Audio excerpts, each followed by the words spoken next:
The ripple effect of Russia's invasion in Ukraine resonates across the world as nations are continuously weighing their options and arguably rethinking strategic self-sufficiency. As expected, a first line of action is the evacuation of our citizens from being caught in the crossfire following hostilities by the warring factions.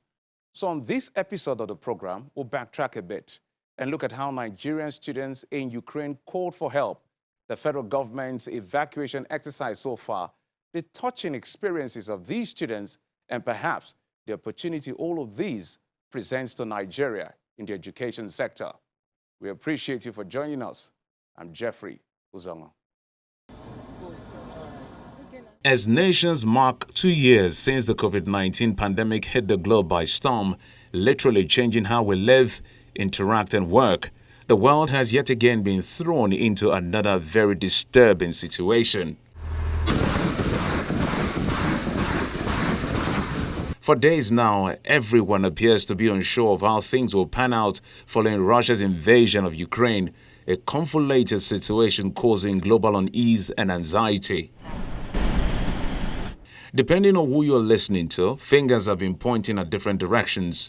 Russia is unsettled over Ukraine's interest in joining NATO, and it accuses the former Soviet nation Ukraine of unleashing violence on separatist Donbas region, comprising Luhansk and Donetsk, who are mostly ethnic Russians, amongst other things.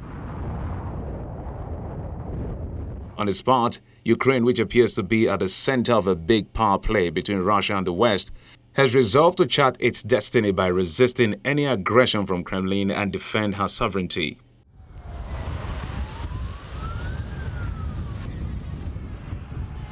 Ideological, political, and economic differences is also at the core of the age-long altercation between Russia and Ukraine, which led to the recent escalation after all diplomatic windows failed to stop the crisis. Besides many others criticizing Vladimir Putin for the invasion, former British Prime Minister Gordon Brown, in an interview, accuses the Russian leader of using what he refers to as force over the rule of law and imperialism over self-determination. He has sought to overturn the rule of law by the use of force. He seeks to replace the principle of self-determination with a new form of imperialism based on a warped reading of history. In his attempt to redraw the map of Europe, he seeks to redivide East and West. If we were to acquiesce in any way, none of us could ever take freedom for granted ever again, or be sure that democracy or peace would triumph over totalitarianism. For all these reasons, and because of the scale of the suffering now imposed on the people of Ukraine, I believe that most people would agree that this act of aggression by Russia, deplored in the strongest terms this week by the UN General Assembly, cannot go uninvestigated, unprosecuted. Whether you are for or against any of the warring parties, the bigger challenge is that the world is now facing threat of a major humanitarian crisis and avoidable deaths as people are fleeing to different parts of Europe for safety, including young Nigerians in their thousands who live in Ukraine in search of good education. The situation is very terrible right now because people have been there for days, and it's currently -2 in Lviv, and it's snowing right now. So people have been outside without shelter, without food, without water.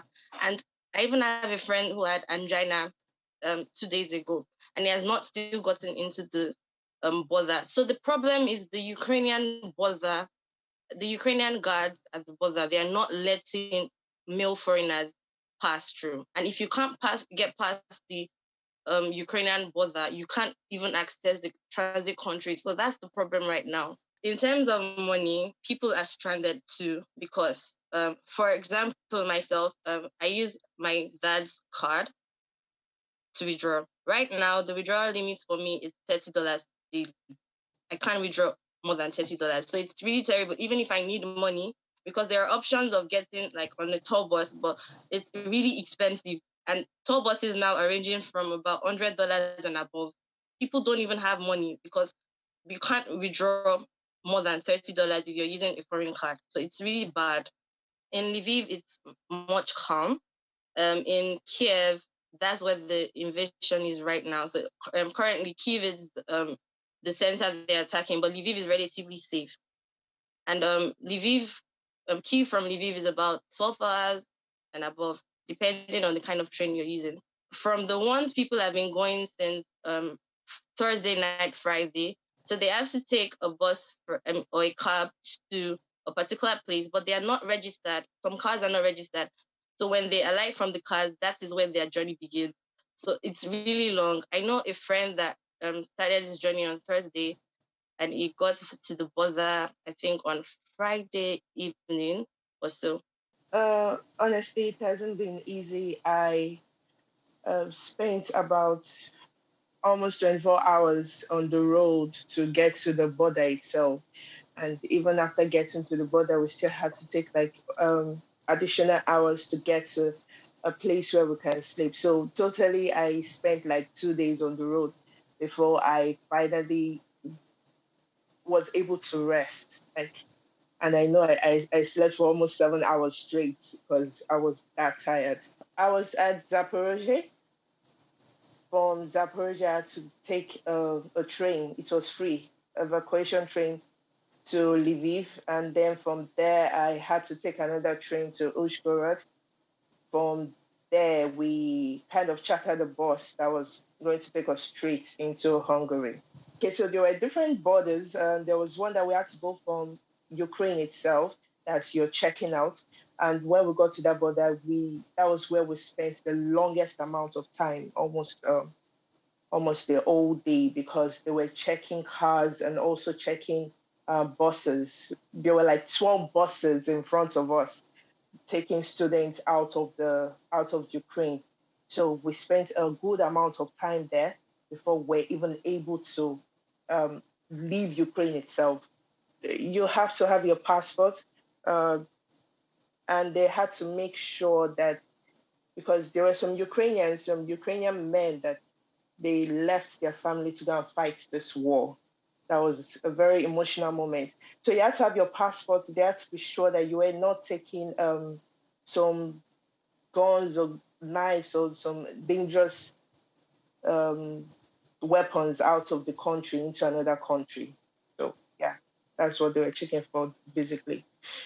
At inception, when President Vladimir Putin declared military operations in Ukraine, there were growing concerns over the safety of Nigerian citizens, mostly students, who could be caught in the crossfire.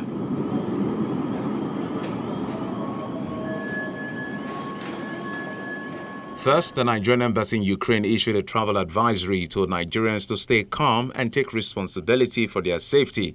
The embassy notes that should any of the Nigerian nationals consider the situation as emotionally disturbing, such national may wish to temporarily relocate to anywhere considered safe by private arrangement.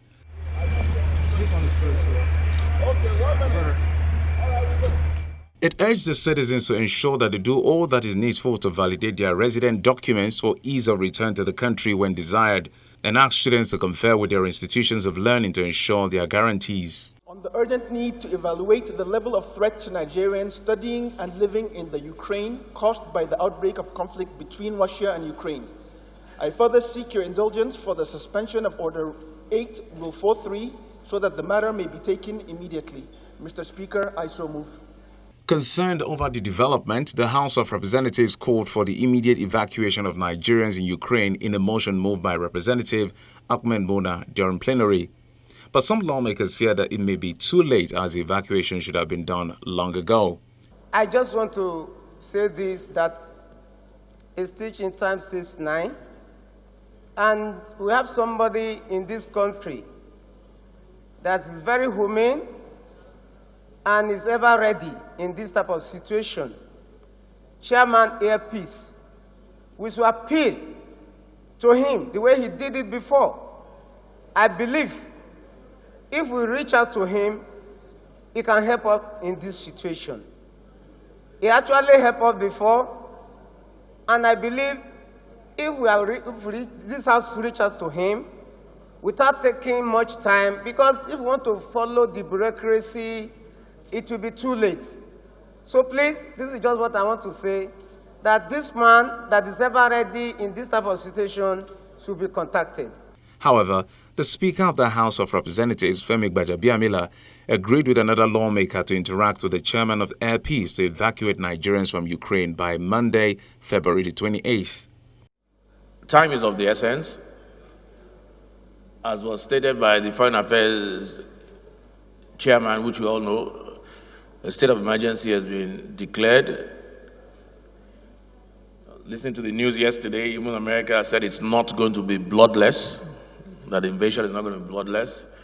And much as we should have been more proactive, like Honorable Hembe said, I think it's better late than never.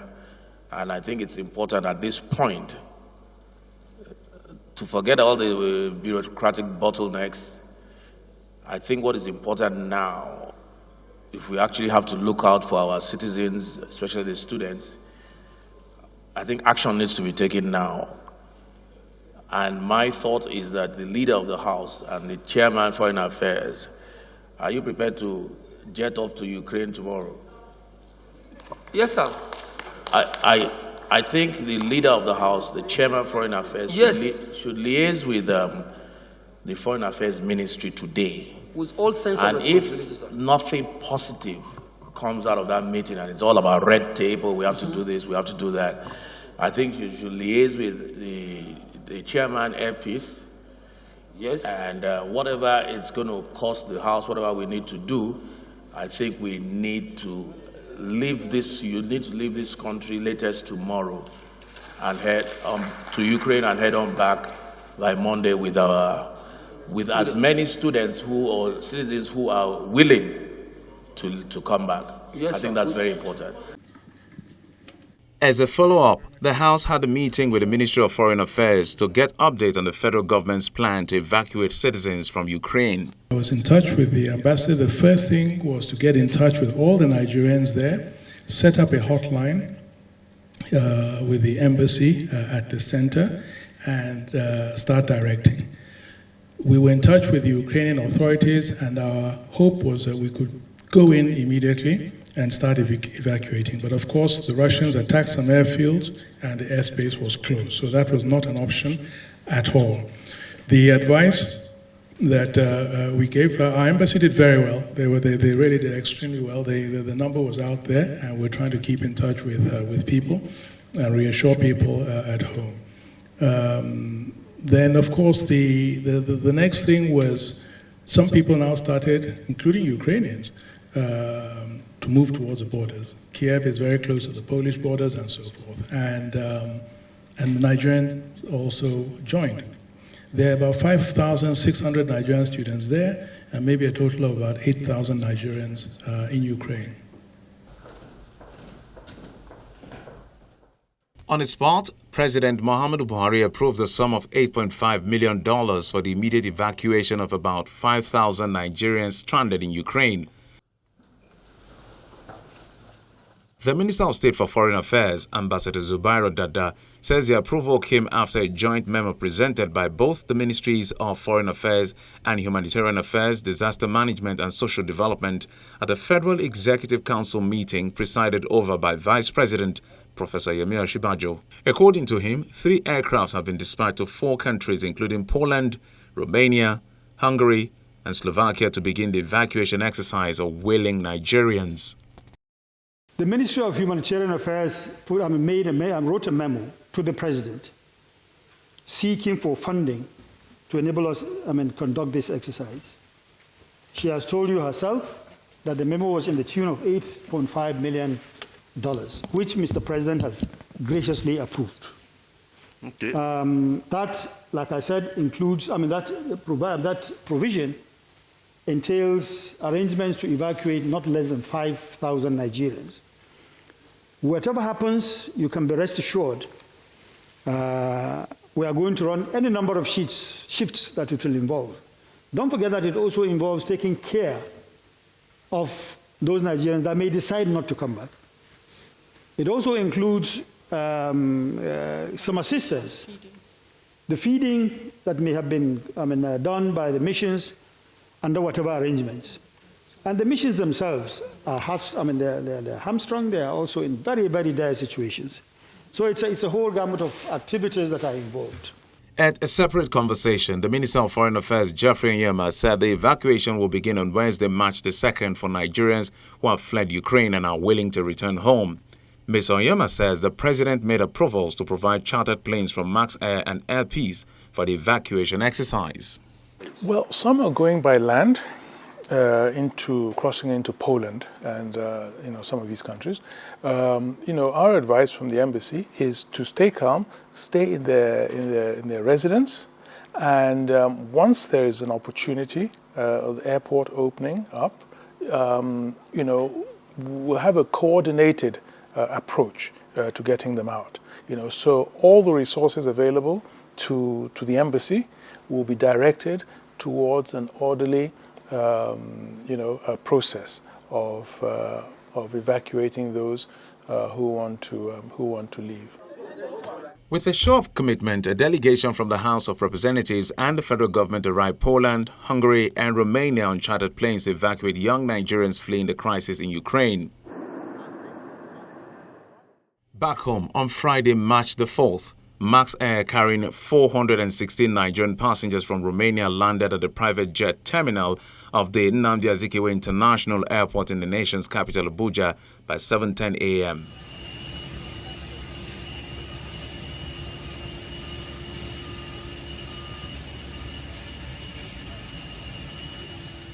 The passengers are mostly students who fled Ukraine to Romania following Russia's invasion of the Eastern European country.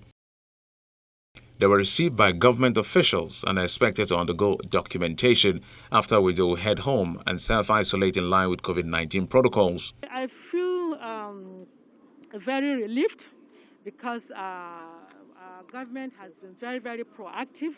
Mr. President has done all the needful, and he directed that all Nigerians living in these countries should be brought back home in safety and in dignity, and that is what we have done. You can see we've started the evacuation. A flight came this morning, another one just arrived, and we're expecting another one. So we give glory to God that these Nigerians are brought back home safely. That is a big relief for us as a government, and I can assure you no Nigerian will be left behind, as directed by His Excellency, Mr. President. The federal government said they will be giving some money to enable them get to their destinations. Friday's flight, which was billed to arrive a day earlier, was delayed as the federal government cited a hitch in preparing passengers for the check-in process. Luckily enough, I got to cross a border that was not so stressful. I did it in under a day, although we had to walk a very long journey because the buses weren't taking men. So after crossing over the border, the Poland authorities were very organized, and they kept us in the shelter.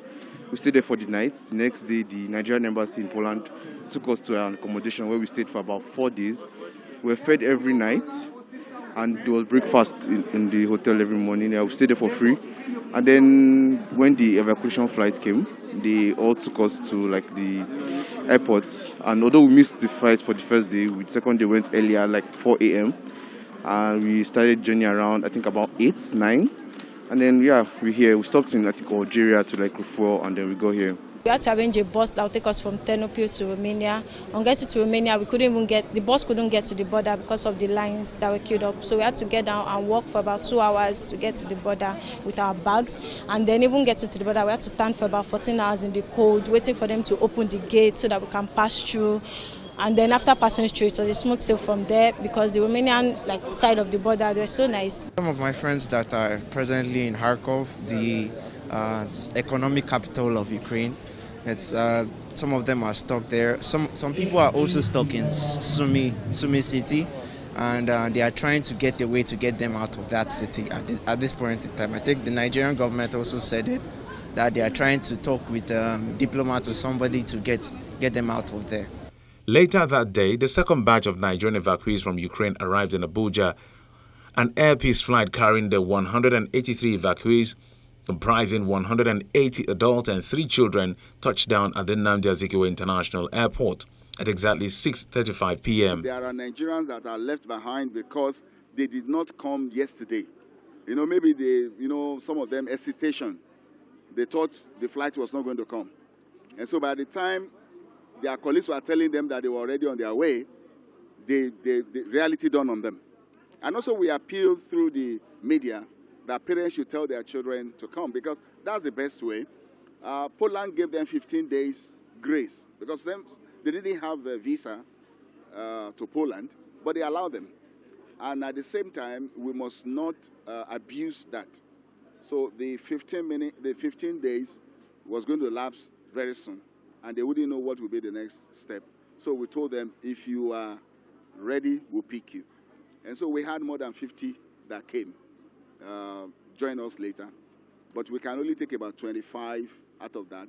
Like I said earlier, is that we will combine this area, because the number now is not sizable in one spot.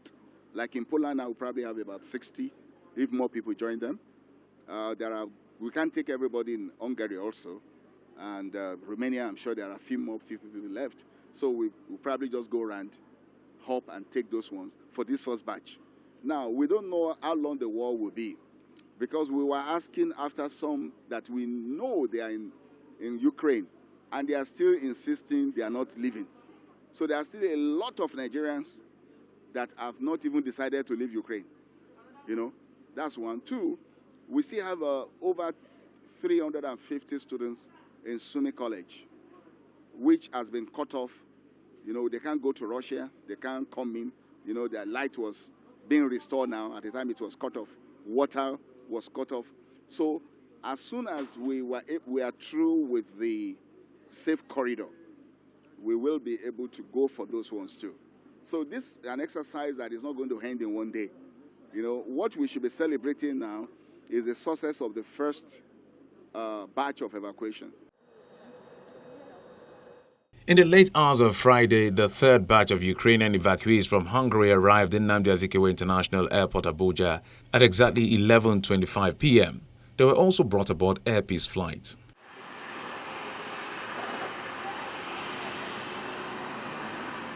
According to official figures from the Ministry of Foreign Affairs, the evacuees from Hungary are 174 persons. Also, in the early hours of Sunday, March the 6th, a fourth batch of returnees from Ukraine arrived in Nnamdi Azikiwe International Airport. A total of 306 of them were evacuated by the federal government back home as a result of the hostilities in Ukraine. They were brought home aboard Air Peace from Budapest, Hungary, where they had crossed over to safety from Ukraine.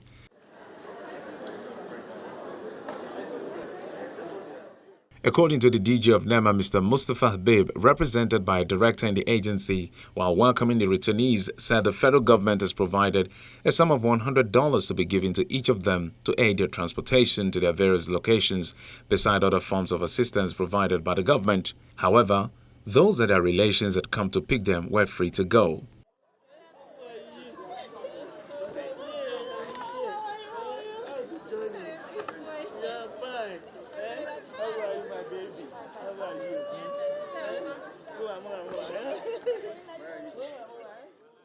Oh, the experience was,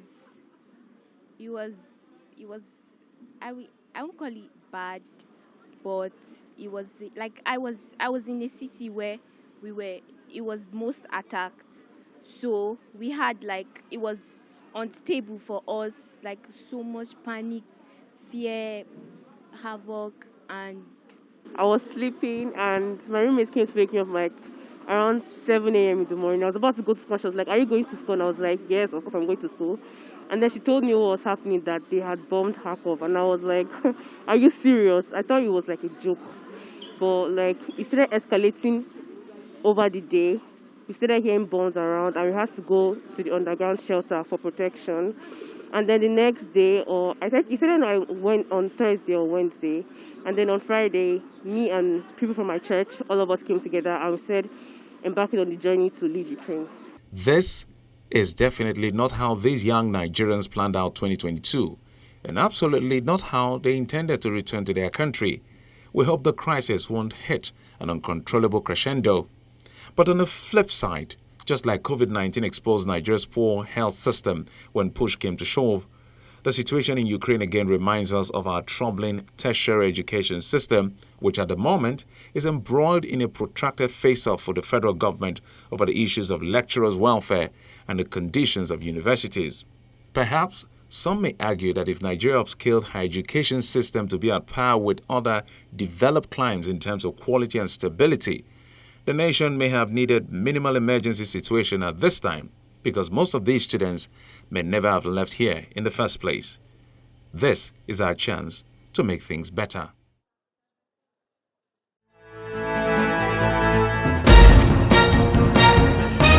And that's it on this episode of the program. Thanks for your time and, of course, your usual company. I'm Jeffrey Uzong.